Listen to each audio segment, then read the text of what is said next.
राधे राधे, जय श्री कृष्णा। मैं सीमा सिंह आप सभी को सादर प्रणाम करती हूँ। आज मैं आपको ज्येष्ठ मास के महात्म्य का 26वां अध्याय सुनाने जा रही हूँ। अब तक हमने 25 अध्याय सुने हैं। आशा करती हूँ आपको सभी अध्याय अच्छे लग रहे होंगे। आइए आज हम 26वां अध्याय सुनते हैं। सभी ऋषि मुनि बोले कि हे सूत जी, शाप के कारण वसुओं को जन्म लेना पड़ा तथा भीष्म जी की उत्पत्ति भी इसी कारण हुई। अब आप हमें ये स्पष्ट कीजिए और विस्तार पूर्वक बताइए कि व्यास माता सत्यवती को, जो पतिव्रता थी तथा जिनका सर्वांग सुगंध से परिपूर्ण था, राजा शांतनु ने उन्हें कैसे प्राप्त किया।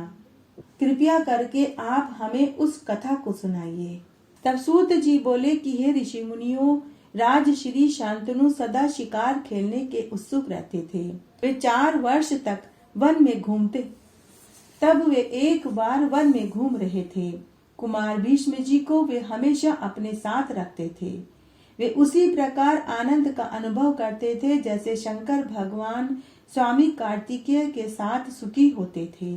तब एक बार की बात है, राजा शांतनु हिरण का शिकार करने के लिए जंगल में गए, जहाँ नदियों की स्वामिनी यमला लहरा रही थी। वहां उन्हें एक गंध आई। यह गंध कहाँ से निकल रही है, इस बात का पता लगाने के लिए वे वन में इधर उधर घूमने लगे। उन्होंने मनी मन सोचा कि यह गंध पारिजात, कस्तूरी, चंपा, मालती और केतकी, इनमें से किसी की भी नहीं है।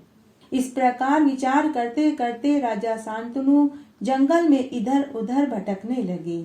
जिधर से गंध आ रही थी वे उस दिशा की ओर आगे बढ़ने लगे। आगे जाने पर यमुना के तट पर उन्हें एक बहुत सुंदर स्त्री बैठी हुई दिखाई दी, जिसने की बहुत सुंदर श्रृंगार कर रखा था, धूमिल वस्त्र पहन रखे थे।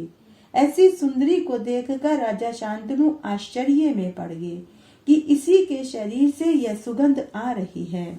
उन्होंने मनी मन सोचा कि मुझे इसके पास जाकर पूछना चाहिए कि यह कौन है। तब राजा शांतनु उस सुंदरी के पास गए और बोले कि हे सुंदरी, तुम कौन हो, तुम्हारे पिता कौन है और तुम यहाँ कहाँ से आई? क्या तुम्हारे साथ और कोई भी है? क्या तुम विवाहित हो या अविवाहित हो? इस प्रकार राजा शांतनु के पूछने पर कमल के समान नेत्रों वाली उस सुंदर स्त्री ने मुस्कुराते हुए कहा कि हे महाराज, मैं दाश राज की पुत्री हूँ। पिता की आज्ञा से मैं यहाँ बैठी हूँ। मैं यहाँ नाव चलाकर मुसाफिर को नदी की एक कोने से दूसरे कोने में पहुँचाती हूँ। यही मेरे परिवार का कार्य है। मेरे पिताजी इस समय घर गए हुए हैं। ऐसा कहकर वह सुंदरी चुप हो गई। तब राजा शांतनु ने कहा कि मैं कुरु के वंश का राजा हूँ। हे मृगनयनी, मेरे घर में और कोई स्त्री नहीं है। मैं तुम्हें अपनी पत्नी बनाना चाहता हूँ। मेरी पत्नी मुझे छोड़कर चली गई, तब से मैं अकेला हूँ। स्त्री के बिना मैं जीवन जी रहा हूँ। राजा शांतनु की वाणी सुनकर तब सत्यवती राजा से बोली कि हे राजन, आपने मेरे विषय में जो कुछ भी कहा है मैं उसको उसी रूप में सत्य मानती हूँ।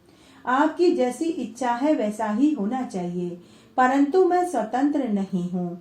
मेरे पिताजी आपकी कामना पूर्ण करेंगे। आप उन्हीं से मिलकर ऐसी प्रार्थना करना। मैं दाश राज की पुत्री हूँ। मैं अपनी पिता की आज्ञा के अनुसार ही करूँगी। जो मेरे पिता कहेंगे मैं वैसा ही करूँगी। अगर आप मुझसे विवाह करना चाहते हैं तो आपको मेरे पिता से अनुमति लेनी होगी। सूत जी आगे कहते हैं कि सत्यवती की बात सुनकर राजा शांतनु याचना करने के लिए दाशराज के घर पहुँच गए। उन्हें आते देखकर दाशराज को बड़ा आश्चर्य हुआ। वह राजा शांतनु को प्रणाम करके हाथ जोड़कर खड़ा हो गया। दाशराज ने कहा कि हे महाराज, मैं आपका सेवक हूँ। आप मेरे घर में कैसे पधारे? कृपया आप अपने आने का कारण बताइए। तब राजा शांतनु ने दाशराज से कहा कि हे अनद, मैं तुम्हारी कन्या से विवाह करना चाहता हूँ। मैं उसे अपनी धर्म पत्नी बनाऊंगा। तब दाशराज ने कहा कि हे राजन, आप यदि मेरी कन्या से विवाह करना चाहते हैं तो मैं अपनी कन्या का विवाह आपके साथ करने को तैयार हूँ, परंतु मेरी एक शर्त है कि मेरी कन्या का पुत्र ही आपके राज्य का उत्तराधिकारी बनेगा। दाशराज की बात सुनकर राजा शांतनु चिंता में पड़ गए, क्योंकि उन्होंने भीष्म को राजा बना दिया था। अतः कुछ भी उत्तर न देकर वे वापस महल में लौट आए और महल में आकर उदास होकर बैठ गए। महल में पहुंचने पर उन्होंने न तो कुछ खाया और न ही कुछ पिया, और उस रात्रि को उन्हें नींद भी नहीं आई। महाराज शांतनु को चिंता में देखकर उनके पुत्र भीष्म जी उनके पास गए और उनकी उदासी का कारण पूछने लगे। भीष्म ने अपने पिता से कहा कि हे पिताजी, कौन शत्रु है जो आपका सामना करना चाहता है? मैं अभी उसे अधीन कर लेता हूँ। आप क्यों चिंता में बैठे हैं? जो पुत्र पिता के दुख को दूर नहीं कर सकता, उसके जीवन को धिक्कार है। हे पिताजी, आप बताइए मुझे क्या करना चाहिए?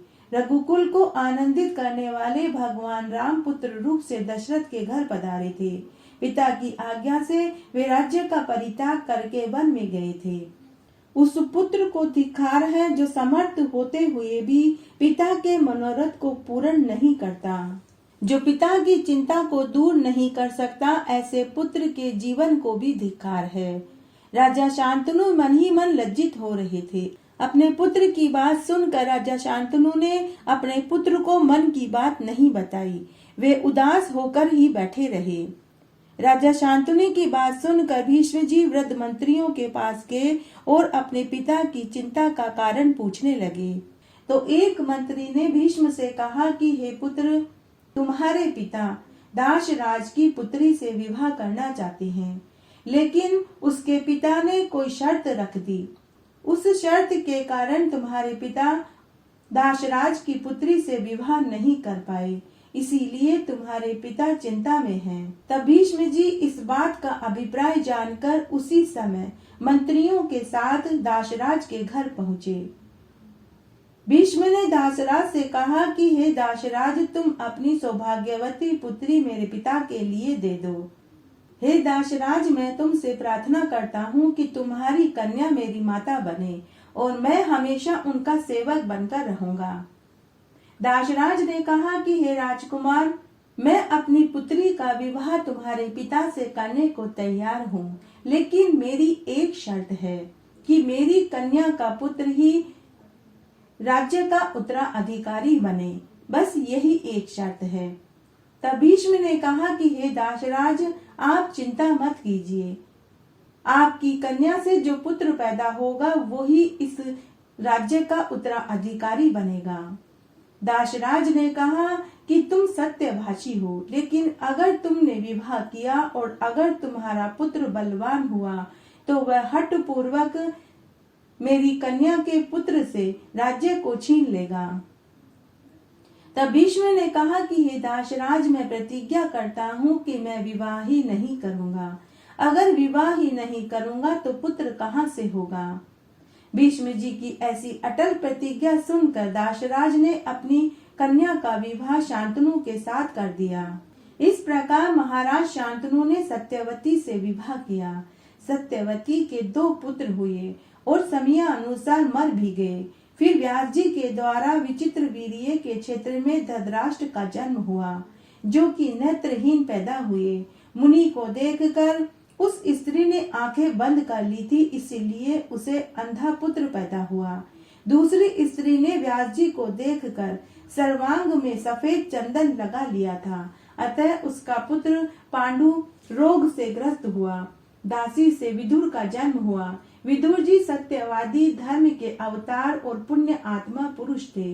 मंत्रियों के छोटे पुत्र पांडु को राजा बनाया गया। अंधे होने के कारण धृतराष्ट्र को राज्य का उत्तराधिकार नहीं मिला। भीष्म जी की सम्मति लेकर पराक्रमी पांडु राज्य का भार संभालने लगे। बुद्धिमान विदुर जी मंत्री पद पर नियुक्त हुए। धृतराष्ट्र की 2 पत्नियां थी। एक का नाम गांधारी जो सुबल राज की पुत्री थी, दूसरी का नाम वेश्या था, वह घर का कार्य करती थी। और विद्वान पांडु की भी 2 पत्नियां थी। एक थी शूरसेन कुमारी कुंती और दूसरी माद्री थी, जिसका जन्म मद्र राज के घर हुआ था। गांधारी ने अत्यंत सुंदर 100 पुत्र पैदा किए। वेश्या से भी एक पुत्र पैदा हुआ जो परम मनोहर युद्ध का महान अभिलाषी था। कुंती जब पिता के घर कन्या अवस्था में थी तभी उसने कर्ण को जन्म दिया। सूर्य की कृपा प्रसाद से उसे कर्ण पुत्र पैदा हुआ। ऋषि कहने लगे कि हे सूत जी, आप यह कैसी विचित्र बात कह रहे हैं। कुंती से पहला पुत्र उत्पन्न हुआ और इसके पश्चात उसका पांडु से विवाह हुआ। कैसे उनके सूर्य का पुत्र पैदा हुआ। तब सूत जी बोले कि जिस समय कुंती बहुत छोटी थी तभी राजा कुंती भोज उस कल्याणी कन्या को मांग कर लाए थे। उसे पुत्री मानकर उन्होंने उसका पालन पोषण किया। कुंती बड़ी ही सुंदर थी और अग्निहोत्र का समय था। राजा कुंती भोज की आज्ञा से कुंती सेवा का कार्य करती थी। चौमासे का दिन था। प्रातःकाल की पुण्य वेला थी। तभी दुर्वासा मुनि वहां आए। कुंती ने दुर्वासा मुनि का खूब आदर सत्कार किया। उसकी सेवा से प्रसन्न होकर दुर्वासा मुनि ने कुंती को एक उत्तम मंत्र दिया और कहा कि इसका प्रयोग जब तुम करोगी तो किसी देवता के आह्वान करने से तुम्हें उस देवता से एक पुत्र पैदा होगा। दुर्वासा मुनि मंत्र देकर चले गए। कुंती अपने महल में अकेली बैठी हुई थी। तभी उसके मन में विचार आया कि मैं दुर्वासा मुनि के दिए हुए मंत्र की परीक्षा लूं। तब उस समय सूर्य नारायण आकाश में विराजमान थे। कुंती की दृष्टि सूर्य नारायण भगवान पर पड़ी। तब उसने मंत्र का प्रयोग करके सूर्य नारायण भगवान का आवाहन किया। आवाहन करते ही सूर्य नारायण भगवान कुंती के सामने आकर खड़े हो गए।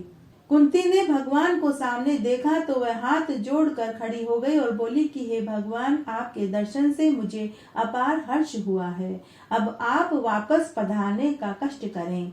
सूर्य नारायण भगवान ने कहा कि हे कुंती, तुमने मंत्र का प्रयोग करके मुझे बुलाया है। बुलाने पर जब मैं तुम्हारे सामने आया हूँ तो तुम मेरा स्वागत नहीं कर रही हो। तब कुंती ने कहा कि हे भगवान, आपसे कोई बात छिपी नहीं है। मैं अभी कुंवारी हूँ। फिर उसने मस्तक झुका लिया। भगवान सूर्य बोले कि कुंती, यदि मेरा स्वागत नहीं करोगी तो जिसने तुम्हें यह मंत्र दिया है मैं उसको शाप दे दूंगा। शाप से बचने के लिए तुम्हें मेरा स्वागत तो करना ही पड़ेगा। हे कुंती, साधारण मनुष्य इस रहस्य से अनभिज्ञ रहेंगे। मुझ जैसा ही तेजस्वी बालक तुमसे पैदा होगा। इस प्रकार वरदान देकर सूर्य नारायण भगवान पुनः अपने लोक को चले गए, जिससे कुंती गर्भवती हो गई। यह रहस्य एक धाई को मालूम था। न माता जान सकी, न ही दूसरे लोगों को पता था। तब कुंती ने भवन में ही रहकर पुत्र का जन्म दिया। वह बालक अनुपम सुंदर था।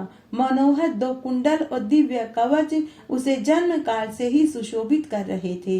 वह बालक ऐसा जान पड़ता था मानो कोई दूसरा सूर्य हो अथवा कार्तिकेय हो। धाय ने बच्चे को उठा लिया और कुंती के प्रति जो महान लज्जित थी बोली कि सुंदरी, मैं तुम्हारी सेवा में उपस्थित हूँ, फिर तुम किस चिंता में डूबी हो।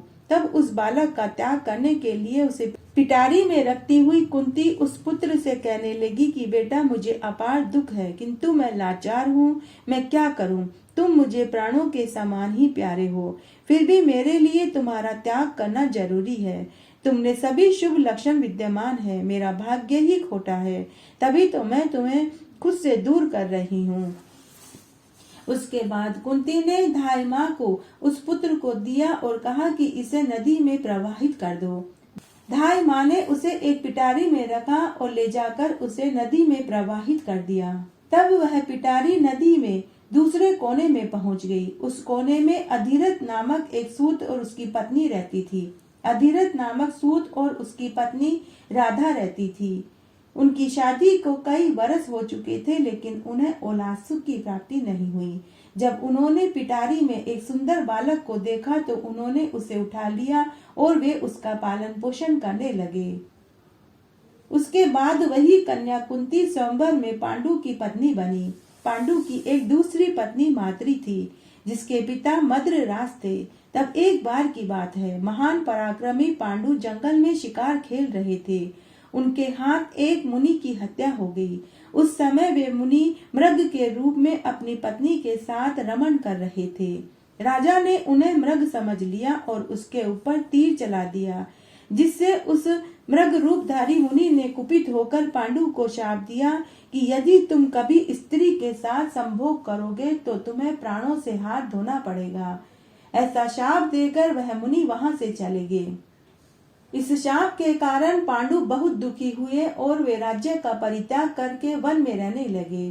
पांडु की पत्नी कुंती और माद्री दोनों स्त्रियों को सती धर्म का पूर्ण ज्ञान था। राजा की सेवा करने के लिए वे भी वन में रहने लगी। गंगा के तट पर मुनियों के आश्रम थे, वहीं पांडु ने भी अपना निवास स्थान बना लिया। तब एक बार पांडु जब रात्रि में सो रहा था तो उसे स्वप्न में किसी ने कहा कि जो संतानहीन होते हैं उनकी मरने पर गति नहीं होती। यह सुनकर पांडु बहुत दुखी हुआ। दूसरे दिन सुबह उठकर पांडु ने अपने स्वप्न वाली बात कुंती से बताई। तब कुंती ने कहा कि हे प्रभु, मेरे पास मनोरथ पूर्ण करने वाला एक मंत्र है।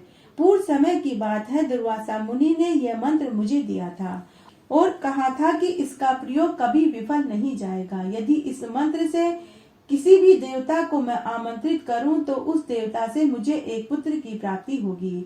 उसी समय पांडु ने कुंती को मंत्र प्रयोग करने की अनुमति दे दी।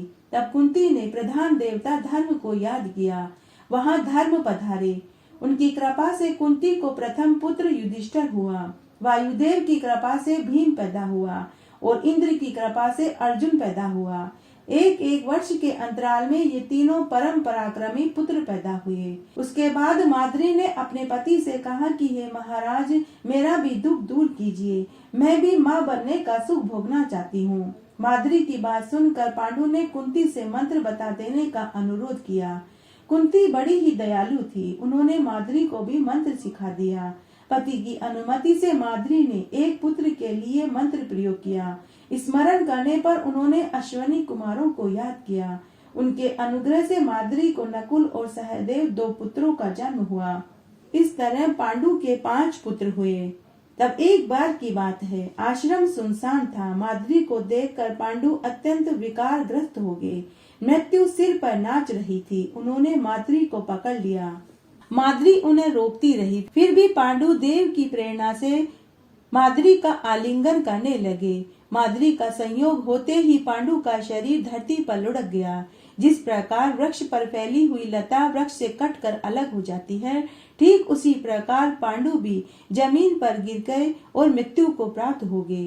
पांडु को मरा हुआ देखकर कुंती और माद्री ने करुण रुदन करने लगी। उसके बाद गंगा के तट पर पांडु के मृत शरीर का अग्नि संस्कार किया गया। माद्री सतियों की सत्यता प्रदर्शित करने के विचार से पांडु के साथ सती हो गई। उसने दोनों पुत्र धर्म को साक्षी रखकर कुंती को सौंप दिया। जलांजलि देने के पश्चात वहां के निवासी मुनिगण 5 पुत्रों के सहित कुंती को हस्तिनापुर ले आए। कुंती के आने का समाचार सुनकर भीष्म, विदुर और धृतराष्ट्र के नगर में निवास करने वाले और भी अनेक व्यक्ति आ गए। पांडु के शाप का रहस्य जानकर सभी को महान दुख हुआ। उसके बाद भीष्म पांडु के 5 पुत्रों और कुंती को लेकर हस्तिनापुर में रहने लगे। इस तरह समय व्यतीत होने लगा। उसके बाद द्रौपदी 5 पांडवों की भारिया हुई। द्रौपदी के 5 पुत्र हुए। सभी बालक बड़े ही सुंदर थे। सुभद्रा से अर्जुन का विवाह हुआ, जो भगवान श्री कृष्ण की बहन थी। अर्जुन उस कल्याणी सुभद्रा को भगवान श्री कृष्ण की सहमति से हर कर ले आए थे। सुभद्रा से महान वीर पुत्र अभिमन्यु का जन्म हुआ। वह वीर बालक सम्रागण में सदा के लिए सो गया। द्रौपदी के भी 5 पुत्रों की निर्मम हत्या हो गई। राजा विराट की पुत्री से अभिमन्यु का विवाह हुआ। वह एक अनुपम सुंदरी थी। वंश डूब रहा था। उस समय उसने एक पुत्र उत्पन्न किया, जिसके प्राण अग्नि बाण से निकल चुके थे। स्वयं भगवान श्री कृष्ण ने उत्तरा के उस बालक की रक्षा करी। अश्वत्थामा के अग्नि बाण से वह शिशु जल रहा था। भगवान ने अपनी अद्भुत शक्ति से उसे बचाया। वंश के समाप्त होने पर पुत्र की उत्पत्ति हुई थी। अतएव वह श्रेष्ठ बालक पृथ्वी पर परीक्षित के नाम से विख्यात हुआ। पुत्रों के मर जाने पर धृतराष्ट्र के दुख का छोड़ नहीं था। वे पांडवों के राज्य में कालक्षेप करने लगे। भीम के वाग्बाण से धृतराष्ट्र का मन सदा संतप्त रहता था। वैसे ही गांधारी भी पुत्र शोक से हमेशा दुख में डूबी रहती थी। युधिष्ठिर रात दिन उन दोनों की सेवा करता रहा। धृतराष्ट्र को समझाते बुझाते रहता था। धृतराष्ट्र को समझाने बुझाने का काम विदुर जी का था। युधिष्ठिर की अनुमति से धर्मात्मा अर्जुन भी अपने भाई के पास रहते और धृतराष्ट्र की सेवा करते। पुत्र के शोक से उत्पन्न हुआ दुख वे भूल नहीं पा रहे थे, परंतु उधर भीम की क्रोध अग्नि शांत नहीं होती थी। जिस किसी प्रकार से भी बूढ़े धृतराष्ट्र के कानों में आवाज जा सके, इसका ध्यान रखते हुए भीम वाग वाणों से हमेशा उन्हें कोसते रहते थे। इस तरह धृतराष्ट्र 18 वर्षों तक वहीं रहे और कष्ट में जीवन जीते रहे। फिर वन जाने के लिए अर्जुन से कहा। साथ ही महाराज धृतराष्ट्र ने अर्जुन से कुछ धन मांगा और कहा कि अब मैं अपने मृत पुत्रों की विधिवत पिंडदान संस्कार करूंगा। यद्यपि भीम ने सब मृत व्यक्तियों के श्राद्ध किए, यदि तुम मुझे धन दे दोगे तो मैं अपने पुत्रों की ओट देह क्रिया करके दिव्य फल देने वाली तपस्या करने के लिए वन में चला जाऊंगा। धर्मनंदन युधिष्ठिर पुण्य आत्मा पुरुष थे। उसने विदुर जी से एकांत में बातचीत करी। तब उन्होंने धन अभिलाषी धृतराष्ट्र को धन देने की बात मन में निश्चित कर ली। फिर युधिष्ठिर ने अपने सभी भाइयों को बुलाकर उनसे कहा कि हे महाभागो, धृतराष्ट्र पिता के तुल्य हैं, इन्हें श्राद्ध करने की इच्छा है, मैं इन्हें धन दूंगा। भीम ने कठोर वचन कहे और वे वहां से उठकर चले गए। अर्जुन, नकुल, सहदेव इन तीनों भाइयों ने महाराज युधिष्ठिर का समर्थन किया। तब युधिष्ठिर ने धृतराष्ट्र को प्रचुर संपत्ति सौंप दी और अंबिका नंदन धृतराष्ट्र ने पुत्रों का श्राद्ध कर्म करवाया, उनकी ओट देह क्रिया संपन्न करवाई। उसके बाद गांधारी अपने पति के साथ वन में जाने लगी तो कुंती और विदुर भी साथ गए। महामती धृतराष्ट्र वन जाते समय संजय भी सहयोग देने को तैयार हो गए। पुत्रों के मना करने पर भी उनकी बात न मानकर धर्मशीला कुंती धृतराष्ट्र के साथ वन में चली गई।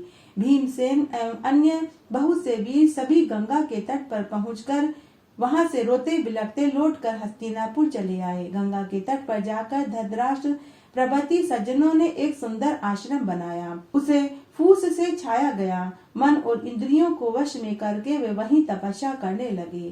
तब तपस्वी जीवन व्यतीत करते हुए उन्हें 6 वर्ष बीत गए। तब युधिष्ठिर ने खेद प्रकट करते हुए अपने भाइयों से यह वचन कहा कि मैंने स्वप्न में माता कुंती को देखा, वे वन में बहुत दुर्बल हो गई हैं।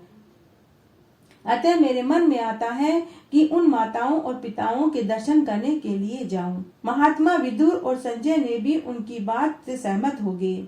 युधिष्ठिर की बात सुनकर सभी भाई सुभद्रा, द्रौपदी और विराट कुमारी उत्तरा एवं बहुत से अन्य नगरवासी एकत्रित होकर चल पड़े।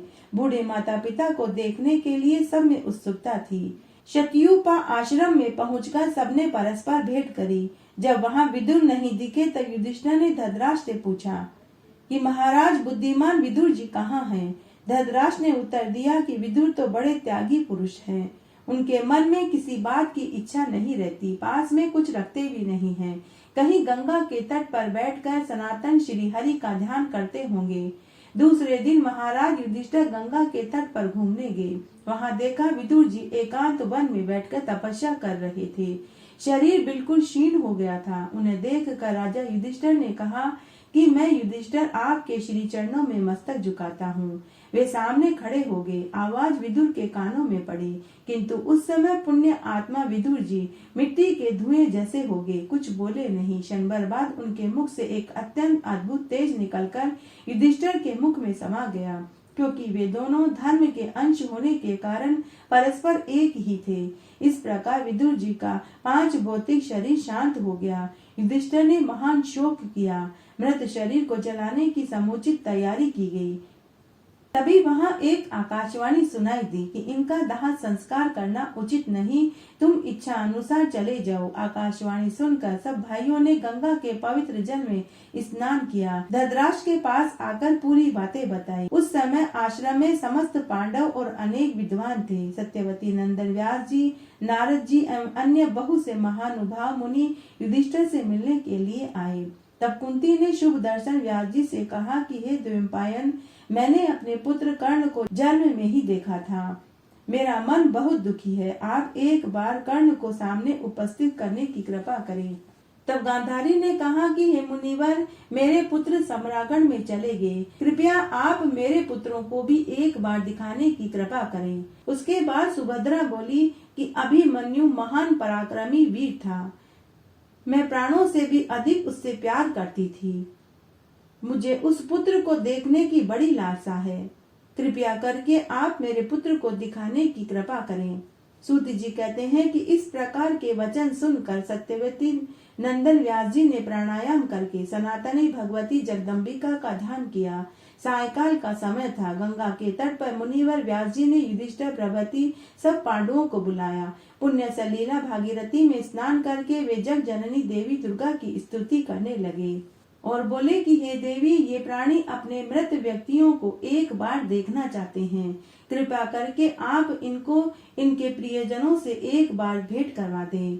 इस प्रकार व्यास जी के विनय करने पर दिवंगत सभी नरेशों को बुलाकर सामने उपस्थित कर दिया। लौटकर आए हुए अपने परिजनों को देखकर कुंती, गांधारी, सुभद्रा, उत्तरा एवं संपूर्ण पांडव मोह में पड़ गए। व्यास जी अमित तेजस्वी पुरुष हैं। उन्होंने इंद्रजाल के समान यह घटना उपस्थित करके भगवती महामाया का ध्यान किया। जब सबने अपने अपने प्रियजनों को देख लिया तो व्यास जी ने पुनः उनको उनके स्थान पर लौट जाने का अनुरोध किया। उसके 3 दिन बाद वन में अनायास ही आग लग गई, जिसमें धृतराष्ट्र, गांधारी, कुंती सभी जलकर भस्म हो गए। उस समय संजय राजा धृतराष्ट्र को छोड़कर तीर्थ यात्रा करने चला गया था। नारद जी से यह समाचार सुनकर राजा युधिष्ठिर को बहुत दुख हुआ। कौरवों का संहार हो जाने के 36 वर्ष बाद यादवों का भी संहार हो गया। ज्येष्ठ मास में सभी कथा कहानियों के साथ में भगवान महादेव की आरती जरूर बोलनी चाहिए, तभी ज्येष्ठ मास के महात्म्य को सुनने का फल प्राप्त होता है। आइए अब हम ज्येष्ठ मास में भगवान महादेव की आरती बोलते हैं। आप भी मेरे साथ इस आरती को बोलिए। ओम जय शिव ओंकारा, सनिहर शिव ओंकारा, ब्रह्मा विष्णु सदा शिव हरदांगी धारा। ओम हर हर हर महादेव, एकानन चतुरानन पंचानन राजे, शिव पंचानन राजे। हंसासन गरुड़ासन वृषवाहन साजे। ओम हर हर हर महादेव। 2 भुज 4 चतुर्भुज 10 भुज के सोवे, शिव 10 भुज के सोवे। तीनों रूप निरखता त्रिभुवन जन मोहे। ओम हर हर हर महादेव। अश्वमाला वनमाला मुंडमाला धारी, शिव मुंडमाला धारी। त्रिपुरारी रमुरारी कर कमला धारी। ओम हर हर हर महादेव। श्वेतांबर पीतांबर बादांबर अंगे, शिव बादांबर अंगे। सनकादिक ब्रह्मादिक भूतादिक संगे। ओम हर हर हर महादेव। करके मध्य कमंडल चक्र त्रिशूल धरता, शिव चक्र त्रिशूल धरता। सुख करता दुख हरता, जग पालन करता। ओम हर हर हर महादेव। 64 योगिनी गावत नृत्य करत भेरू, शिव नृत्य करत भेरू। बाजत ताल मृदंगा और बाजत डमरू। ओम हर हर हर महादेव। लक्ष्मी वर सावित्री पार्वती संगे, शिव पार्वती संगे। अर्धांगी गायत्री सिर सोहे गंगे। ओम हर हर हर महादेव। काशी में विश्वनाथ विराजे, नंदो ब्रह्मचारी, शिव नंदो ब्रह्मचारी। नितूट दर्शन पाऊं, नितूट भोग लगाऊं, महिमा अति भारी। ओम हर हर हर महादेव। ब्रह्मा विष्णु सदा शिव जानत अविवेका, शिव जानत अविवेका। प्रणवाक्षर के मध्य ये तीनों एका। ओम हर हर हर महादेव। त्रिगुण स्वामी जी की आरती जो कोई जन गावे, शिव जो कोई जन गावे। कहत शिवानंद स्वामी मन वांछित बल पावे। ओम हर हर हर महादेव। ओम जय शिव ओंकारा, बोले हर शिव ओंकारा। बोले पार्वती का प्यारा, बोले ओढ़त नग छाला। बोले बरसत जल धारा, बोले पीवत भंग प्याला। बोले पहनत मुंड माला, बोले भोलेनाथ सदा शिव, काशी विश्वनाथ सदा शिव, पार्वती का प्यारा, ओम हर हर हर महादेव।